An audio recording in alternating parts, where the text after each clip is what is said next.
నమస్తే, అందరు ఎట్లున్నారు? గులాబీ మొలకలకి మనం కొన్ని జాగ్రత్తలు పాటించాలి. ఎందుకంటే వాటికి ఈజీగా ఫంగస్ డిసీజెస్ వస్తూ ఉంటాయి. ఈ వీడియోలో నేను రోజ్ ప్లాంట్ టోటల్ కేర్ చెప్తున్నాను. ముందుగా మనం గులాబీ మొక్క తెచ్చుకున్నప్పుడు మంచి వెంటిలేషన్ ఉన్న ఏరియాలో మాత్రమే గులాబీ మొక్కను పెట్టుకోవాలి. ఎందుకంటే ఈ మొక్కలకి సన్లైట్ అండ్ ఎయిర్ అనేది చాలా ఇంపార్టెంట్. అలాగే గులాబీ మొక్కలకి మనము ఎక్కువగా మార్నింగ్ టైంలో మాత్రమే వాటర్ ఇవ్వాలి.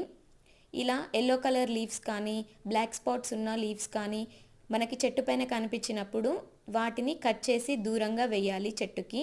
అలాగే పువ్వులు పూసి వాడిపోయి ఉన్న వాటిని కూడా కట్ చేయాలి. ఇలా చేయడం వల్ల చెట్టు బాగా పెద్దగా పెరిగి పువ్వులు పూస్తాయి.